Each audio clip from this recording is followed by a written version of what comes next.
Chapter 6. The Israelites did evil in the eyes of the Lord, and for 7 years he gave them into the hands of the Midianites.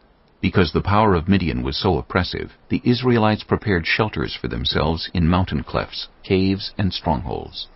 Whenever the Israelites planted their crops, the Midianites, Amalekites, and other eastern peoples invaded the country. They camped on the land and ruined the crops all the way to Gaza, and did not spare a living thing for Israel, neither sheep nor cattle nor donkeys. They came up with their livestock in their tents like swarms of locusts. It was impossible to count them or their camels. They invaded the land to ravage it. Midian so impoverished the Israelites that they cried out to the Lord for help. When the Israelites cried out to the Lord because of Midian, he sent them a prophet who said, "This is what the Lord, the God of Israel, says. I brought you up out of Egypt, out of the land of slavery. I rescued you from the hand of the Egyptians, and I delivered you from the hand of all your oppressors. I drove them out before you and gave you their land. I said to you, I am the Lord, your God. Do not worship the gods of the Amorites in whose land you live. But you have not listened to me." The angel of the Lord came and sat down under the oak in Ophrah that belonged to Joash the Abiezrite, where his son Gideon was threshing wheat in a winepress to keep it from the Midianites. When the angel of the Lord appeared to Gideon, he said, "The Lord is with you, mighty warrior." "Pardon me, my lord," Gideon replied. "but if the Lord is with us, why has all this happened to us? Where are all his wonders that our ancestors told us about when they said, 'Did not the Lord bring us up out of Egypt?' But now the Lord has abandoned us and given us into the hand of Midian." The Lord turned to him and said, "Go in the strength you have, and save Israel out of Midian's hand. Am I not sending you?" "Pardon me, my lord, Gideon replied. but how can I save Israel? My clan is the weakest in Manasseh, and I am the least in my family." The Lord answered, "I will be with you, and you will strike down all the Midianites, leaving none alive." Gideon replied, "If now I have found favor in your eyes, give me a sign that it is really you talking to me. Please do not go away until I come back and bring my offering and set it before you." And the Lord said, "I will wait until you return." Gideon went inside, prepared a young goat, and from an ephah of flour he made bread without yeast. Putting the meat in a basket and its broth in a pot, he brought them out and offered them to him under the oak. The angel of God said to him, "Take the meat and the unleavened bread, place them on this rock, and pour out the broth." And Gideon did so.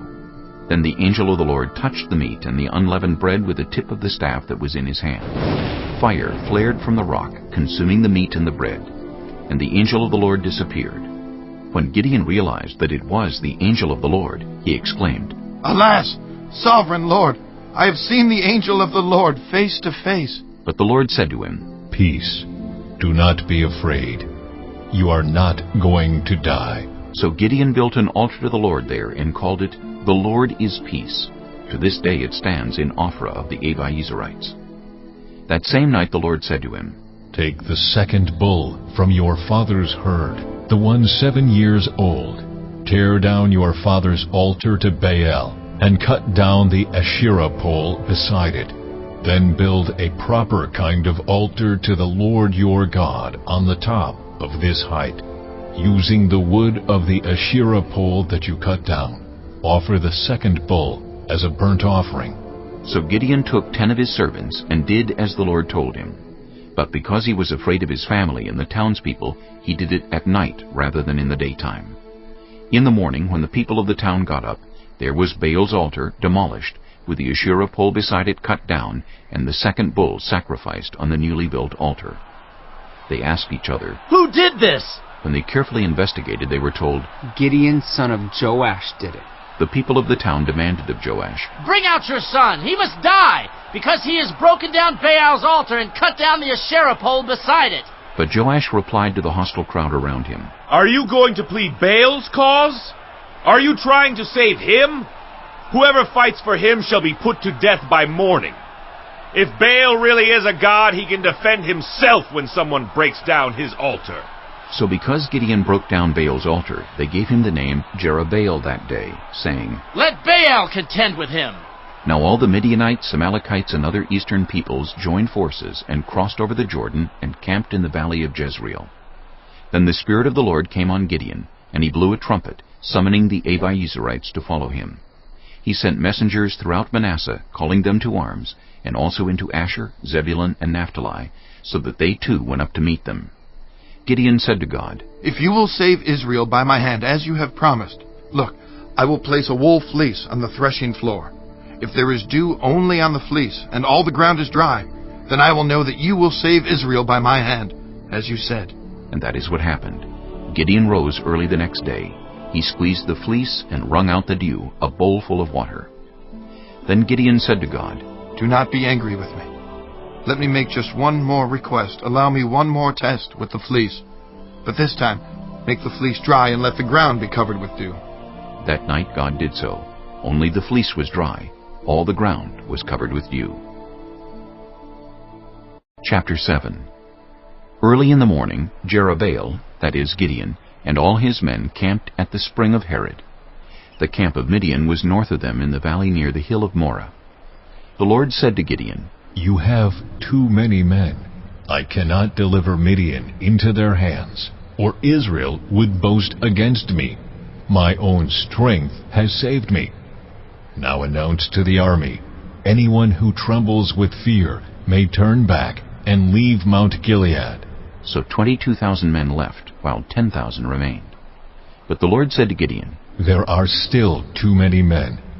Take them down to the water, and I will thin them out for you there. If I say, This one shall go with you, he shall go. But if I say, This one shall not go with you, he shall not go. So Gideon took the men down to the water. There the Lord told him, Separate those who lap the water with their tongues as a dog laps, from those who kneel down to drink. 300 of them drank from cupped hands, lapping like dogs. All the rest got down on their knees to drink. The Lord said to Gideon, With the 300 men that lapped, I will save you and give the Midianites into your hands. Let all the others go home. So Gideon sent the rest of the Israelites home, but kept the 300 who took over the provisions and trumpets of the others. Now the camp of Midian lay below him in the valley. During that night the Lord said to Gideon, Get up, go down against the camp, because I am going to give it into your hands. If you are afraid to attack, go down to the camp with your servant Purah, and listen to what they are saying. Afterward, you will be encouraged to attack the camp. So he and Purah his servant went down to the outposts of the camp. The Midianites, the Amalekites, and all the other eastern peoples had settled in the valley, thick as locusts. Their camels could no more be counted than the sand on the seashore. Gideon arrived just as a man was telling a friend his dream. I had a dream, he was saying. A round loaf of barley bread came tumbling into the Midianite camp. It struck the tent with such force that the tent overturned and collapsed. His friend responded, This can be nothing other than the sword of Gideon, son of Joash the Israelite. God has given the Midianites and the whole camp into his hands. When Gideon heard the dream and its interpretation, he bowed down and worshipped. He returned to the camp of Israel and called out, Get up!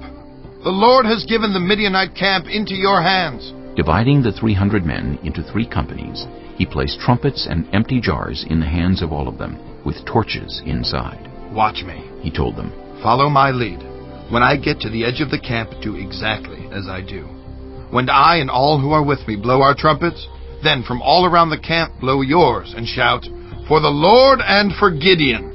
Gideon and the 100 men with him reached the edge of the camp at the beginning of the middle watch, just after they had changed the guard. They blew their trumpets and broke the jars that were in their hands. The 3 companies blew the trumpets and smashed the jars. Grasping the torches in their left hands and holding in their right hands the trumpets they were to blow, they shouted, A sword for the Lord and for Gideon! While each man held his position around the camp, all the Midianites ran, crying out as they fled. When the 300 trumpets sounded, the Lord caused the men throughout the camp to turn on each other with their swords. The army fled to Bethshittah toward Zererah, as far as the border of Abel-Meholah near Tabbath.